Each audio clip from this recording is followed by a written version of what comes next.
So the next thing to talk about is the mechanics of what's going to happen the weekend that you're taking the comprehensive exam. So, like Louise said, a week before the exam, you'll get your confidential test ID number. That's your super secret number that only you know. You shouldn't share it with anybody. You definitely don't want the faculty to know it because, like Louise said, that's how we grade. We grade anonymously.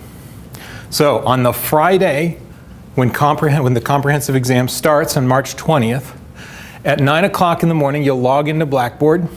The official questions will be available. They're on a timed release, so at 9 o'clock they just pop in, we make them available at 9 o'clock on Friday. And read the questions.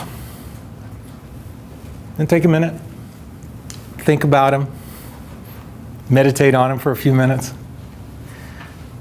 And think about which one makes the sense to answer, right? Which one is your strong suit? Which one do you feel most confident about answering? Which one do you have, the most resources already ready to go?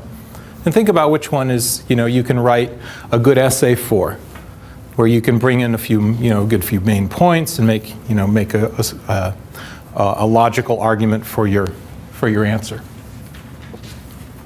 And then decide which question you're going to answer. Then you go off, basically log out from Blackboard and ignore it for the next 24, 48 hours. And then go write your research paper. We'll talk about the details of what we look for in a few minutes. But in terms of the format and the mechanics, put it in Microsoft Word. The file name for your document needs to be your test ID number, the word question, and then the question number that you're answering, 1 or 2. And then .doc or .docx. 12-point font, double space, 1-inch margins, no personally identifying information. That's why we use the test ID. Don't put your name in there in the paper, just leave it anonymous. That all make sense? Okay. Work where you want. It's a take-home. If you want to like working at Starbucks, go work at Starbucks. If you prefer working at home, you want to work in the library. We have labs on campus that are open 24 hours a day. The lab in Leahy's open 24 hours a day. If you want to work there, that's fine. Write your paper. Mullen Library is available. But because it is a take-home, you are responsible for making sure that you get it submitted. You're responsible for being on the network, for being able to get at the electronic database resources that you're going to need to use and so on. So be prepared. If you're working at home, have a backup plan. If Verizon or RCN or whatever goes down because somebody cuts a cable, be prepared to go somewhere else. It has a stable thing. You can always come into campus. But you're responsible for your own network connection. You don't get extra time for that. So you have to be prepared to, the only time you would get extra time is if the whole campus network were down on Sunday morning when you're trying to log in or something like that. Does that make sense? You follow me? It's just the way things are. While you're working, my mantra is save early, save often, and make plenty of backup copies. You never want to be in a position where you go, oops, and then have to start over again. So I like to save every 5 minutes. I use a little Control-S key, just that's a shortcut. And then every hour or so, if I'm making, every chunk of changes, I'll make a backup copy. I like to put versions, numbers into the name of the document and just keep version 1, version 2, version 3. And then if I go back, you never want to have to type something once you've, re-enter something once you've typed it. I will often email myself a copy of a document so that it's up in the cloud or it's on the network. And then if my hard drive crashes, I have it somewhere else. Multiple backup strategies. Save early, save often, make backup copies. So during the exam, we offer certain types of support, and that is for technical issues and emergencies. So if you have a family emergency or medical emergency, obviously those can't be predicted, and we have email address. We've got phone numbers that we monitor to call us, email us if there's like some sort of emergency. If there appears to be a major network outage, if Blackboard seems to be down, and if you don't think, if it was down at your home and then you went to, somewhere else and it was still down and it seems to be a network issue, definitely that's the kind of thing to contact us about. Those kinds of things we want to be aware of, we want to help you through. We can't help you with content, we can't help with you with clarifying questions or anything like that. The faculty spend a lot of time crafting the questions and trying to, we spend hours actually trying to write questions that are well written, clear, fair, and so on. And then when they're settled, they're set. And once the exam opens, we don't comment on them. Nobody in the faculty is going to comment on them. They're intended to stand alone, and it wouldn't be fair to, to start providing clarifications to, in the middle of the exam. My advice is if there's something that seems ambiguous to you and you really can't figure it out, make an assumption, say what your assumption is, and then move on. But in most cases, we try to make the questions fairly clear. Does that make sense? Okay.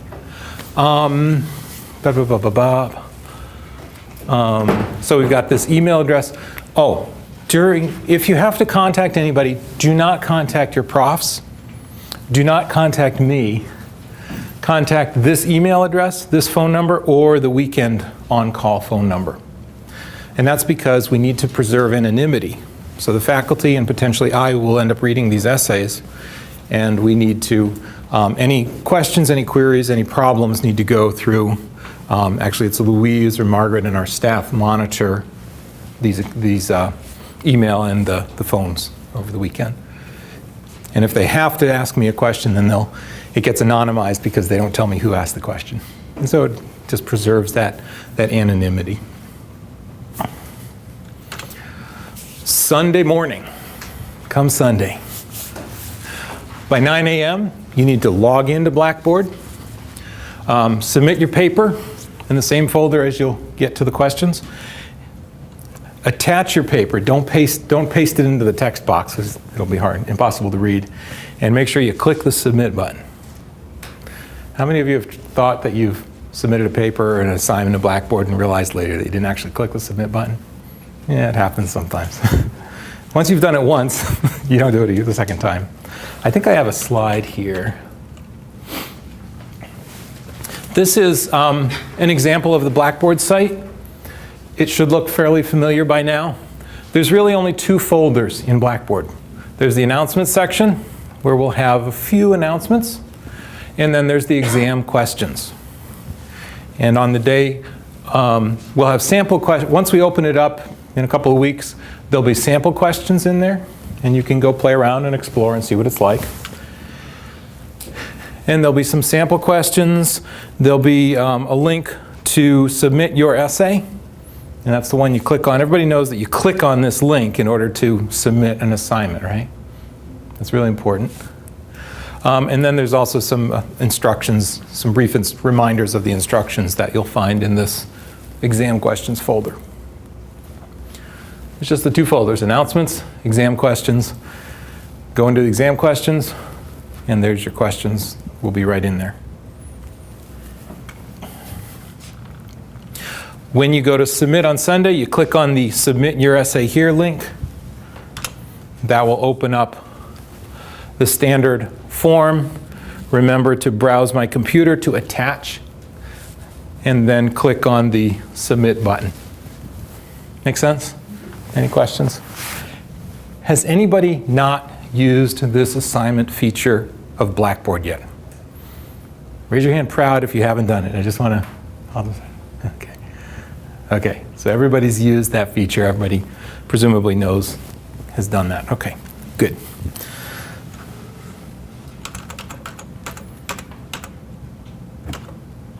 All right. Couple important reminders just to reinforce things. You gotta submit your exam by 9 a.m. on Sunday. I recommend you submit it by like 8 in the morning. That way if you run into a problem, if there's a technical glitch, you've got time to to go to a backup site or do something or call us or whatever. Don't run it down to 8:59 and then try to submit, because if something goes wrong, then you might be out of luck. You got to submit your exam. Like I said, you're responsible for your network connections, saving your work, etc., just to be redundant and repetitive there. And of course, outside help is not allowed. The exam has to be your own work. You can consult databases. We expect that you will consult lots of databases. You can do Google searches. You can do, any information that pre-exists on the web or anywhere is fair game. But you can't go posting to some forum like Yahoo Answers, and that's off limits. You can't ask a friend. You can't, it's just the standard expectation of academic honesty and integrity that you're doing your own work. Does that make sense? Okay. After the exam, we will read the papers and we grade them. There's a description of the process in your folder. We go through multiple rounds, and you'll be notified by April 24th. You will get an announcement. You'll get an email to your Cardinal Mail account if all goes well. If not, then you get a phone call from me, and we talk. That's why it's so important that your Cardinal Station information be up to date, so that you get the right information. Please be patient. We do read through the essays multiple times to try to give them due consideration, and it does take a little time, but you will hear from us by the 24th. I think.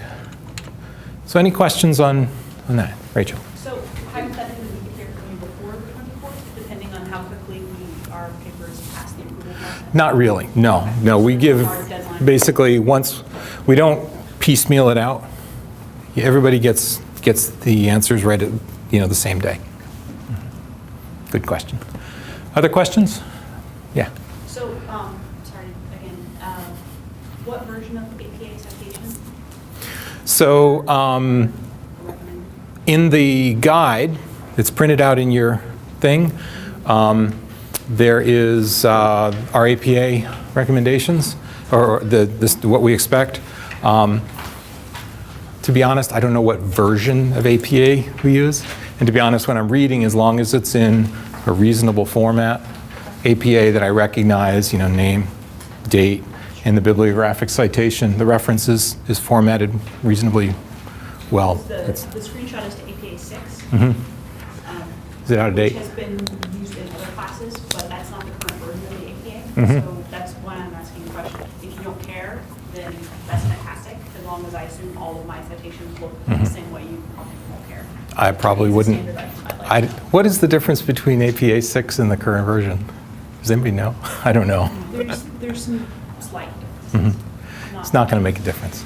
It's not going to matter. If the commas aren't in the right places in our citations, we're not going to fail. You're not going to fail if you miss a comma. If you screw up one or two references, you're not going to fail either if everything else is in good shape. But we do expect that you're, just like the paper's well written and stuff, we expect your citations to be appropriately formatted and readable. Any other questions on the mechanics, the logistics of the day, getting, what happens Friday, Saturday, Sunday, and afterwards? Okay. Then what I'm going to do then is switch gears. We talked about submitting your diploma. I showed you that. I'm going to jump back now and get into the whole topic of what the expectations are in your essays. We're done with you. If you want to head home, you're free to go. Thanks. Anybody have questions for Louise before she goes? I'm not going to make her sit through this part. All right. So go ahead and pull out this document, the LIS Comprehensive Exam Guide. This is on the website. Well, first of all, has everybody found our comprehensive exam web page? That's sort of the central page. If you haven't seen that yet, make sure you go in and you can do a quick search from our homepage. You can do a search for comps, and it's the first thing. It'll take you right to the comps webpage. And that's got pretty much all the information that we're sharing today. Is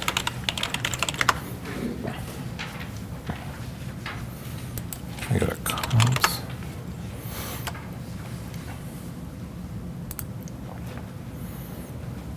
So that's pretty much everything that we'll be talking about today. Just a general overview, and then a bunch of specific resources. So here's the comps information packet, which is what I'm showing you right now. So I'm not going to go through this in detail, but I'm going to point out some specific things, and I'm going to invite your questions, comments as we sort of work through this, and then we'll talk about so I've got some example essays that I want to show you and have you sort of break into some small groups and actually deconstruct them a little bit, and we'll talk about those essays so you get a sense. So remember that what you're doing is you're basically writing a research paper. So the time is, the time is constrained. You got 48 hours, so it's a shorter time frame than you would have during the semester typically, but it's basically a research paper.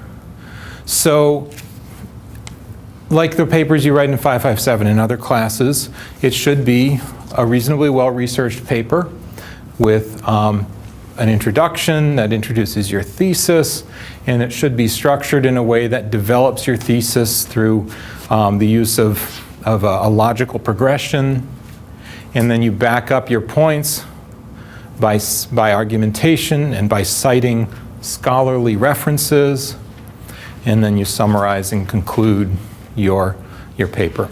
So it's basically a research paper.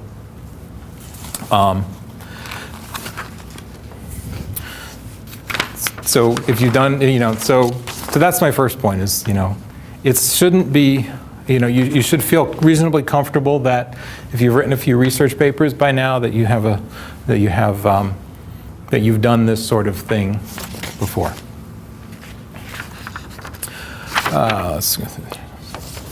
So there's a checklist which I'll let you read over. On page 3, there's some basic expectations. It's important to remember that this isn't a literature review. It's not simply sort of summarizing your references. It's really expected that you're developing a thesis and you're developing an answer that shows your understanding of the field, that shows your understanding of the material in the question, and more generally the material that you've learned over the course of your program. So there's some strategies for getting ready, and they include sort of pulling together the various syllabi and pulling together some reading lists from that, and using that to compile sort of an annotated bibliography. Some people take that to an extreme. I know of some students who have taken and created 3x5 index cards for every one of their references, and they've cleared out a room in her apartment, and she just cleared a big space and just sort of laid them down there, organized them the way she felt they were most organized, and then, come that day, she knew exactly where everything was. You don't have to go to that extreme. But it's good to look through and use the recent syllabi, especially for the core courses, but for also any other courses that you've taken. Use that to develop your reading list and have a good starting point for your own bibliography, for your own sort of your own view of the field at this point. Does that make sense? Another strategy is to work with a student group. There's a number of student groups usually form in various ways, and some take different approaches, but generally, students are getting together, they're sharing bibliographies, they're talking about questions and sort of talking about how they might answer questions, what topics, what aspects would be important to mention. They might even share and critique each other's essays or partial essays. And that's very good. We highly encourage everybody to talk to your advisor. Talk to your advisor early on. And usually the advisor is very happy to read an essay or look at an outline or answer questions about sample questions, that sort of thing. So your own bibliography, student groups, your advisor, those are all resources. One of the things that we do have here is all the previous year's questions. And what I always recommend is that you look at the previous year's questions, starting with the most recent ones. For some reason, we're missing the summer questions, but October of 14, this should open the questions for the fall comps. And just sort of work your way back a year or two to get to see where the questions are open. Well, it's not. It'll open at its leisure. But you can actually read the questions that were used for that, the 2 questions that were used that semester. And I highly encourage you to critique, sort of use those questions to practice. Practice analyzing the question to understand what it's specifically asking you for, outlining your answer, finding the citations, writing the paper. Now you may choose to write the whole paper or just write a chunk of it. That's up to you. But that practicing process is important. Particularly if you find timed tests to be nerve-wracking. This is it's a time test in that you've got 48 hours. So I know a lot of students who, by doing that process once or twice, they become more comfortable knowing that they'll move through each step. You don't want to be there, Saturday evening, struggling with your outline at that point. So you want to move through each step in a timely manner. Now, each person will have a different expectation for how long it takes you to write up your outline, how long it takes you to do the research. But just make sure that you have that you've left enough time for each of those steps. Feel free to jump in with questions. I'm just trying to share with you some of the strategies and some of that you can use along with the expectations that we have. Question. Yeah. Is there an expectation, or are you looking for a certain number of references? So there is a minimum required number, and it is, I believe, did somebody read it? It's in here. Does anybody remember? 8. So minimum required number of scholarly references, that's peer-reviewed scholarly references, is 8. Generally, it's going to take more than that to properly write your paper. So typically I see 10 to 20, 10 to 15. It's rare that we only see 8. That's sort of a bare minimum, and usually the good papers have 10, 15. I've seen as many as 25 or 30. You don't usually have to go that far. You said this on page 8? No, there are the minimum number of required sources is on page 4, and the minimum number is 8 sources. Okay. Does that make sense? Good. So on page 4 also there's a good list of characteristics of what a good research paper should look like. I have a question. Yeah. In addition to that, when you say books, you're talking the textbooks from our class, Where does it say books? minimum of 8 sources from peer Okay, so we can account for textbooks. So textbooks are legitimate if they're, they're generally considered legitimate, but don't rely on them overly. That will be, if all your scholarly references are coming from text, that's not going to convince the reader that you know actually how to do the research to find good references. I have a question. Yeah. The paper, can you write it in first person, third person? Does it matter? Good question. The paper should be written from a professional tone, and that generally means that you're not writing in first person. It doesn't have to be written in overly academic style. Some of the academic writing that I've seen in some scholarly journals, if you've probably read some of it, that's a little ornate. It doesn't have to be that. It has to be clear, it has to be professional, and it's probably going to be written in the third person, or not in the first person. Other questions? Let's see what else is. Quick clarification on the references, just to make sure. So there aren't, we have to have a certain set number of digital resources we reference and a certain number of physical resources. Just doesn't really matter wherever we find Yeah. information. It could be print. Your references can come from print. They can come online. You have to have at least 8 that are scholarly in the sense that they're peer-reviewed, and I assume you know how to judge peer-reviewed at this point in your career. One other thing, though, is that you can, if it's useful, you can cite non-scholarly material also, if it's useful.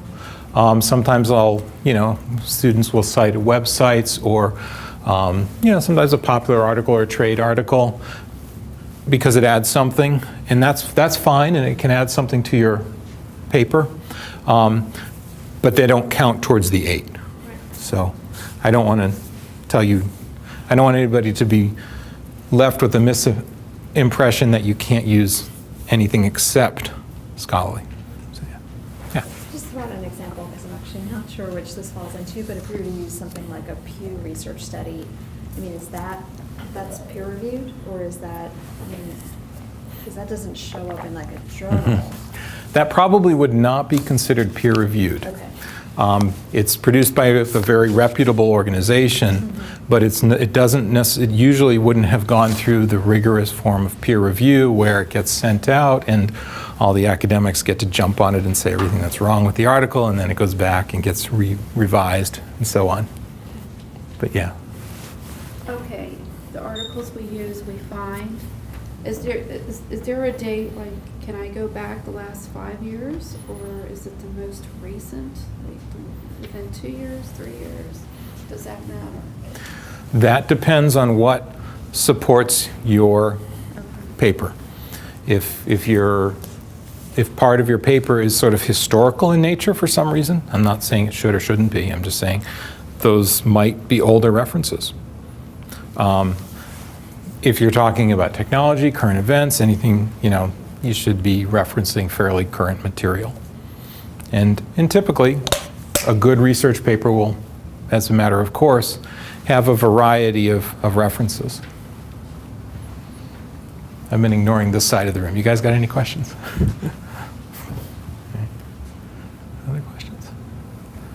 All right. Okay. On page 5, we've got some sample journals that are scholarly. You're not limited to that, but those are some examples of scholarly journals. We've got the expectations on academic honesty. If anybody, on page 7 we talk about any accommodations for disabilities or other constraints, religious observation, anything like that. You can contact Louise Gray, and she will direct you to the right place. Often that will be going to the Office of Disability Support Services if there's some learning or physical or cognitive issue that you need an accommodation for, and we are very happy to do that. we take our guidance, we get direction from the Office of Disability Support Services on how to provide accommodations in most cases. So that's, very often you'll be directed to them, and they'll, and they'll work with you. Yeah. What did I say? I think, yeah, and then we've got a bunch of information about citations and stuff. And the example, like Rachel pointed out, is a little dated, but it's still valid. So yeah. All right. Okay. Anything else? Any other questions sort of about what we generally expect? All right, then what I'm going to do is switch over, and I'm actually going to show you a few examples of essays, and I'll have you, I've got 4 sets. These have to be returned. They're actually essays that people did write, and I got permission to share them, but I can't let them leave the room, so you have to actually return them. So what I'll do is I'll break you into 4 groups roughly and hand them out. And when I do, I'm going to ask you to look at them. There's 2 different essays answering 2 different questions, and if we did it right, there's a piece of paper in your folder that has the questions from the fall of 13, and I forget what the other one was. And if we did it right, the questions in your folder match the essays that we've just handed out. So I'm going to hand one pair out to you guys. I'll hand one pair of essays out. I'll arbitrarily divide you somewhat in half. And you guys can mix and match. Becky, Rachel, somewhere, and then I'll hand these guys out. And this is a big group, so maybe a couple of you can go and join a smaller group. What I want you to do is look at those essays. Obviously, you're not going to read them in depth, but look at how they're structured. Look at how their introduction is done. Look at how the essay is structured. You'll notice in some cases they use section headings to describe what they're doing, to show you the structure. And spend a few minutes critiquing them, comparing them. They're generally good essays. They're not perfect. They all were solid passes. But take a look at them. They are, the one big caveat also is these are not the only ways to write passing essays. Don't think that you have to write exactly the way they did. But I do want to show you some examples of good essays. Have you look at them, critique them, spend about 10 minutes in groups, and then we'll regather and we'll discuss what you've noticed on that. Any questions before we do that? Yeah. In case we don't get to really read these, there are sample essays on the comprehensive exam site as well. We don't, the faculty have not, don't feel that it's appropriate to post the sample essays. Okay. We post the sample, all the questions we posted. We just, this is the one thing that they don't, Okay. they don't let, that they just don't just publish. That makes sense. Yeah. Other questions? All right. Have at it, and we'll regather in a couple minutes. Check, check. We good?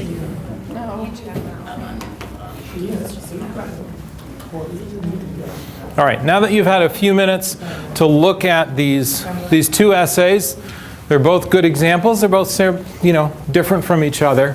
What I'd like to do is spend about 10 minutes probably talking about the essays themselves and what you took away from looking at them. Let me ask you, anybody got some immediate comments that jumped out as you were reading them, or something that was particularly notable? Rachel? It was fairly clear structure defined at the beginning and consistently followed through. Excellent point. So a good research paper, you lay out the structure at the beginning so everybody knows what to expect, and then you follow it throughout the paper. Yeah. So both of them that. Yeah. Try to balance your research, like your background on the topic that is being discussed, but also don't forget to include your own viewpoint if it is asked for. Mhm. Don't Yeah. just rely on those stated by others. Yeah, and the way I would say it is, it's not simply your own viewpoint, but it's your argument. Right. So reference what's come before you and build on that as you develop your argument. Because it's not, you're not writing this necessarily as an advocacy piece and saying, this is what, I think we should do. You're trying to write this as something that is well-researched, well-grounded, builds on what's there, and you analyze what's out there, you synthesize that into your argument. Yeah, good point. Other things that you observed, Megan? I thought, I think it was the second one, they used different formatting with the bullet points at one point, but it worked where it was. So like you could vary formatting a little bit if it makes sense or if it's appropriate. And then that was a good example where they had it. Yeah, and the other thing, in some cases, it's appropriate to have a little diagram, and if it's appropriate, feel free to, to bring in a diagram or a chart. Now, it's, most of the time, that'd be a little piece of your paper, but if you think it's appropriate, bring it in. You had a comment. Make sure that you actually answer the question that's asked. And they were very on point with that they just, instead of going off, whoo. Answer the question that's asked. That is that's an easy thing to get lost on. Actually, that reminds me of a point that I wanted to make about the questions themselves. What did you notice about the two questions if you compare them?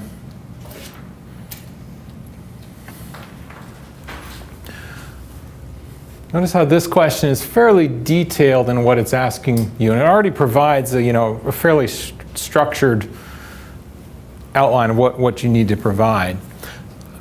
This question is much more open-ended, and you can go a lot more directions with it. Generally, the way it works out, there usually is one question that's a little more structured and one that's a little more open-ended. And you can, if you feel strongly about one or the other approach, then you might find that useful. Some people like the structure. Some people like the freedom to develop their own paper. In any case, your essay, your paper, regardless of which question you choose, all these things still apply. That's another question. Yeah. Despite the first question being open-ended, though, it still does give you, like, we want this, and this information, not just your general nebulous thoughts. This it still does give you, we want you to talk about these specific things. Right. It tells you, you still got to answer the question. You got more freedom in how you answer it, but you still got to answer the question. Yeah. What other comments? Yeah. I have a question about the second one, Mm-hmm. and that's, I noticed that there's a lot of focus on RFID, Mm-hmm. and perhaps not nearly as much on the other ones. And I'm just wondering is it okay to just mention each of them once, but really focus on one? I was a little surprised how much time was spent on RFID. Did anybody else notice that disparity of how much text they devoted? What are your thoughts on that? It's been a while since I looked at this paper. I thought that they picked RFID strictly because that one was the most applicable to the library. You don't really see people strapping GPSs to books and checking them out at the library, but they do put RFID tags in some books. In library. That was my take on it. Did you feel, and again, you couldn't have read the whole paper in depth at this point, but did you feel that that disparity weakened the paper? I don't know. Without reading the paper in depth, the question actually doesn't ask anything about GPS, RFIDs, video surveillance systems, or communication intercepts. It talks about libraries' positions on privacy and the larger issues. So you're using those as as primers for introducing a larger concept. So you could actually have written this paper without talking about one technical aspect of any of those systems. So I agree fully with part of what you said, which is that this was sort of introductory, and the thing where you're following, you got to make sure you respond to is right in there, and that's true. And so you don't necessarily need to respond to one or the other. And I think in technically, the second part of your answer, which is you could have written it without any technical information, is probably true. It might be a little challenging to do a robust, well-formed paper. Right, it's not without- grounded in, this provides you with the real-life examples. Right. But it's not absolutely required for the concepts that are being asked for in the actual portions of the question. So that was a really interesting point. So if the question specifically asks you for something, make sure that you give it a reasonable amount of coverage. But in this particular case, I think the comments that were made were apropos in that, they used RFID as sort of a running example through the course of that paper. And in that case, I think it works. I saw a question here. Okay, so just from these two opinions and statements, or if you're the person reading the paper, you are reading it and forming an opinion about this particular question, and then the next person who is passed on to is doing the same thing, and then you all are coming back together to see what the points or group concept, like how does that work? Because I could be writing from his perspective, or I could be writing from her perspective. So how are you looking at that to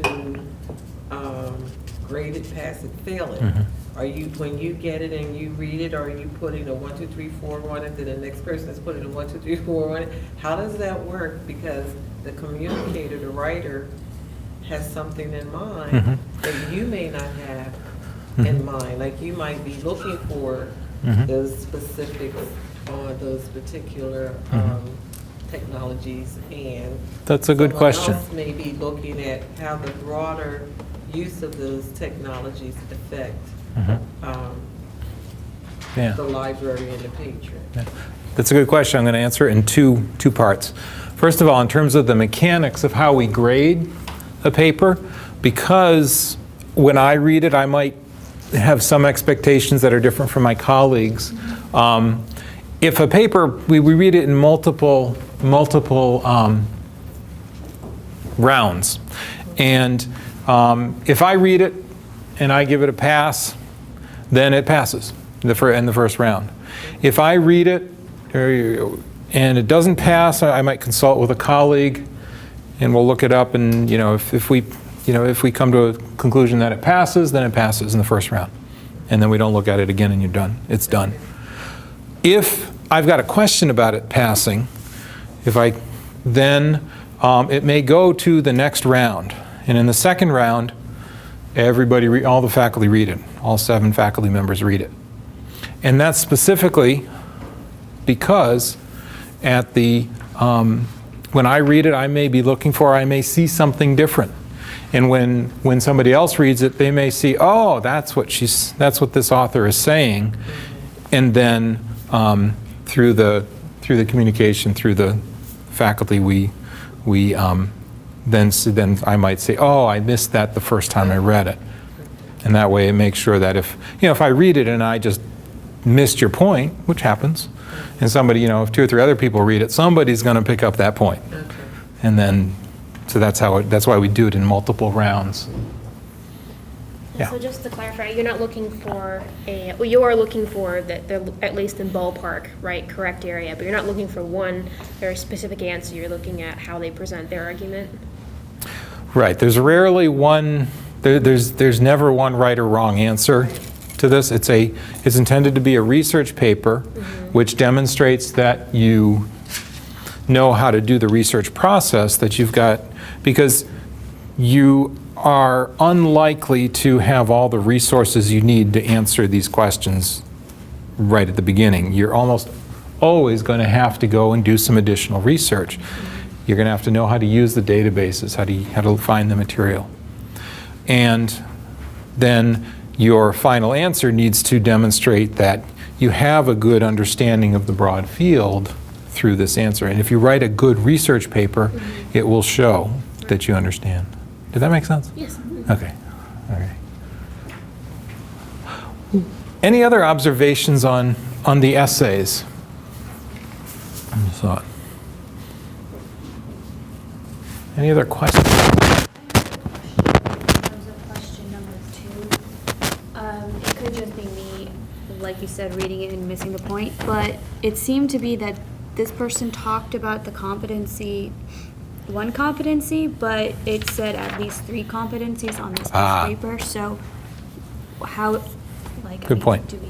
Good question. So that's actually, each time, let me tell you a little bit about how we do comps. Each time that we offer comps, and after we finish grading the comps that semester, the faculty, we reflect and we sit down and we review, what were the strengths overall. If we had 25 people taking comps, what did everybody seem to have a good handle on? Were there any patterns in the weaknesses that we saw? Is there anything that we think needed to be adjusted? And so over the period of time, at one point we were saying, make sure your essays cover at least 3 of the 6 LIS competencies. And your essays, as a matter of course, they generally, a well-written essay will cover multiple areas. They'll talk about probably, we've got 6 competencies that we think about in this program. Let me see if I can get them. Information organization, sources and services, technology, management, professional identity. Anybody remember what's the 6th one? Can't remember what the 6th one is. But but over the course of your course of study here, you'll have sort of seen these different competencies, and we want you to leave the program with a good handle on technology, on management, on professional identity, on organization, on sources and services, and so on. But what we discovered is that when we put the language in that said, when we were using that language that said, make sure you cover at least 3, then everybody sort of focused too much on those 3. And what we did is we changed the language a little bit, and we no longer say you have to cover at least 3, but a good essay will cover, over the course of writing a good essay, you'll probably will end up talking about technology or management or professional identity or resources, services. So that's sort of a long-winded answer to explain that essay was responding to that specific direction in that question, which said answer 3, make sure you cover 3 competencies specifically.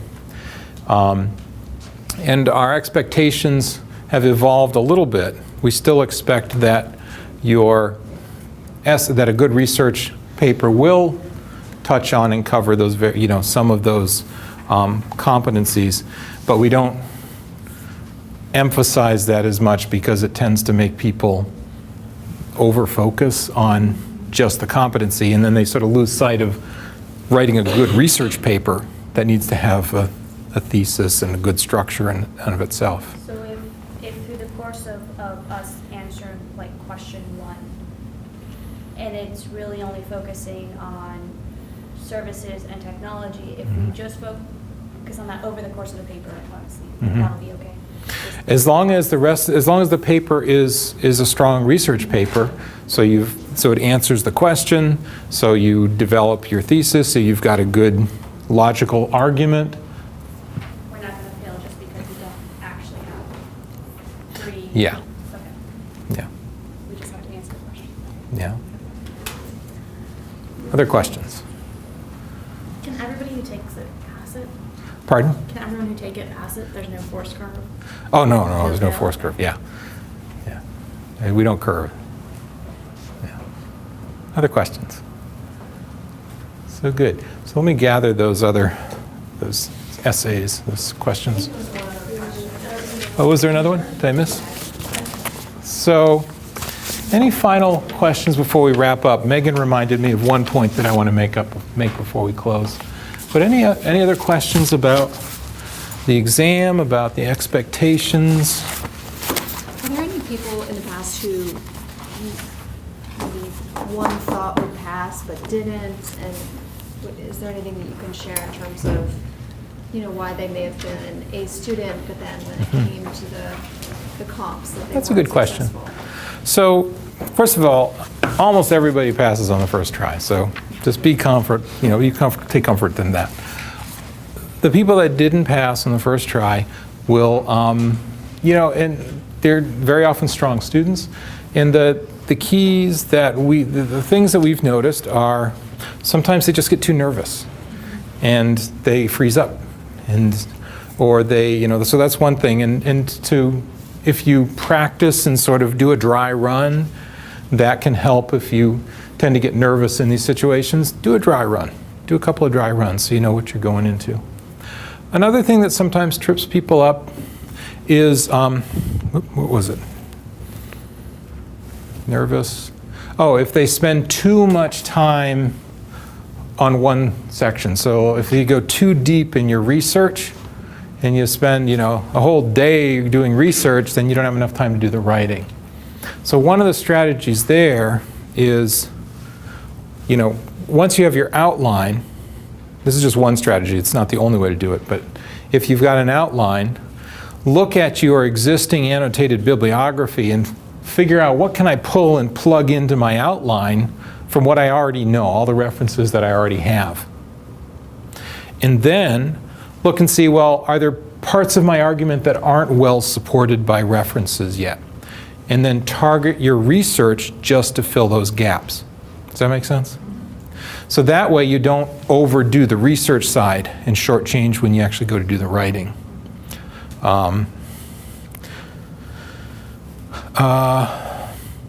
The other thing that sometimes people, if they're not strong writers, they just, they may know the material well, it's just maybe they don't write fast, and maybe, and the thing that I recommend there is, well, first of all, practice.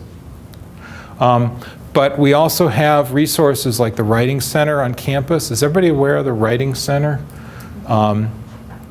Kevin Rulo is one of the key people there.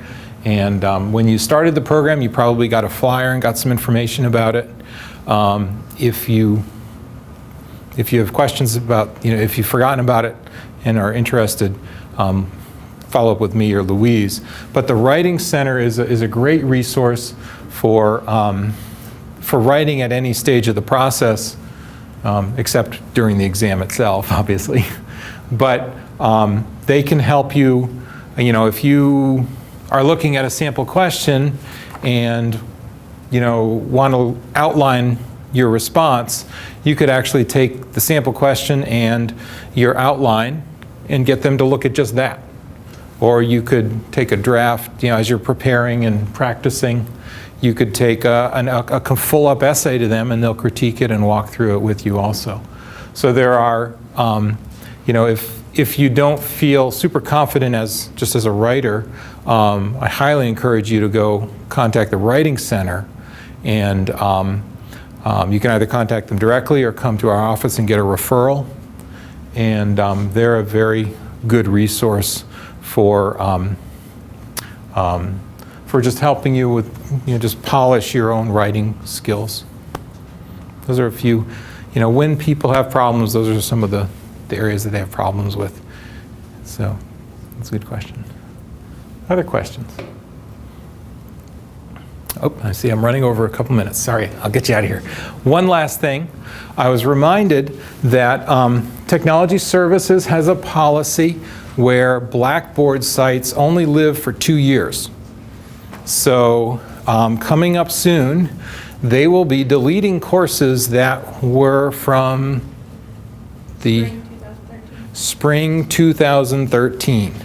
So if you have a course in Spring 2013 and it has material that you want, if it's got a reading list or syllabus or assignments or anything, download that material now. In fact, it's good practice to download any material that you're going to need to reference in the future at the end of the semester or as you go. Don't count on Blackboards being there in perpetuity. They run out of disk space and they have to clear things out. So in the next couple of weeks, they're going to be deleting spring of 2013 Blackboard sites. So get it while you can. This runs actually, you have next week, so it'll be the week after that. So do it this coming week. Don't say you weren't warned. All right, so thanks for coming out on a Friday night. I hope this helped clarify, oh, thank you. Reminder, please take a minute to fill out the evaluation form and leave it on the podium. We read these, I read them all. I try to make improvements each time. But I hope this sort of clarified any things and hopefully put you a little more at ease about what the expectations are and what you'll be doing at the exam. And good luck, and talk to your advisors. I think you'll all do great. All right, thank you. Have a great weekend. You too.